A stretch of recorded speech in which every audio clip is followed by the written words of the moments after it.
Hey everyone, and welcome. If you spent any time at all with Swift, you've definitely run into enums. And that means you've probably hit that classic roadblock, associated values versus raw values. Well, today, we're going to settle that debate for good. So what's the deal? What's the actual difference here? This is one of those things that trips up developers at every level, because on the surface, they seem kind of similar. But trust me, they are fundamentally different tools for very different jobs. And that's exactly what we're here to do. By the time we're done, you're going to have a rock-solid, crystal-clear understanding of which one to use, when to use it, and why this whole thing makes Swift's enums so incredibly powerful.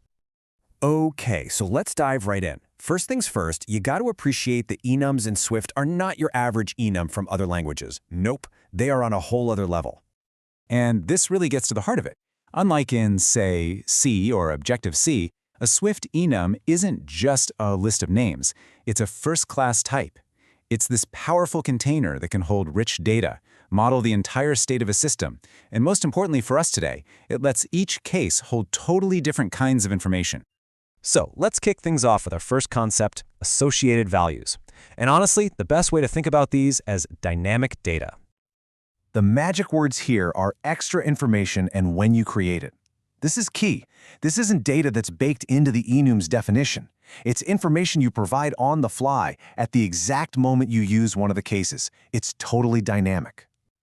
This example shows it perfectly. Just look at this network response enum.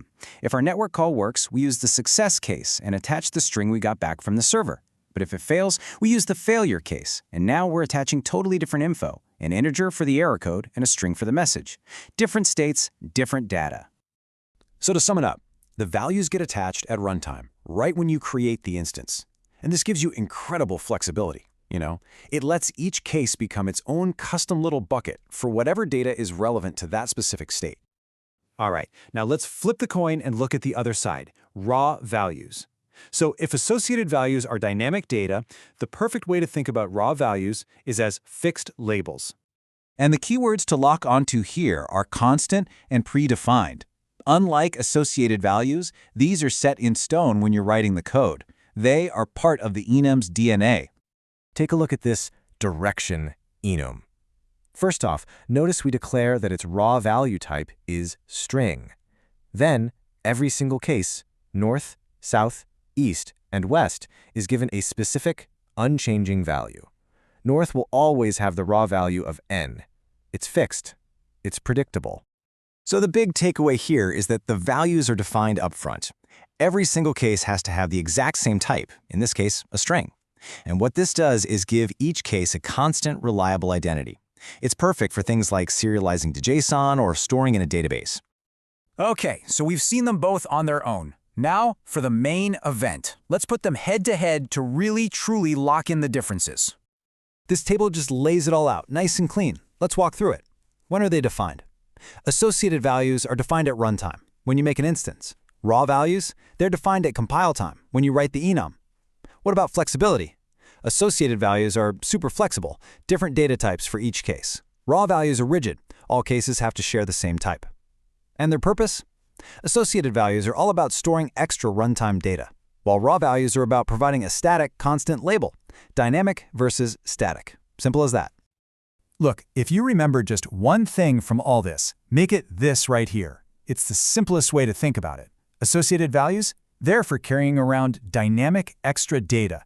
Raw values, they're for giving each case a fixed label or an ID. That's it. So, you might be thinking, okay, cool, but why does this really matter? Well, this is way more than just a little language detail.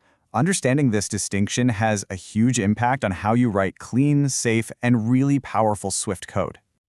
I mean, think about it. Now you can perfectly model things like network responses, where a success has totally different data than a failure.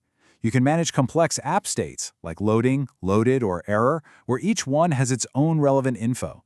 It lets you define your app's logic in a way that's incredibly clear and also totally type-safe. And at the end of the day, that's the bottom line.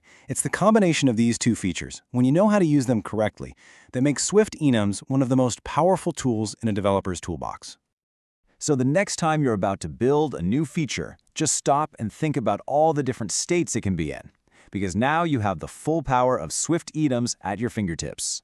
The real question is, What complex, powerful states are you going to model next? Thanks for joining me.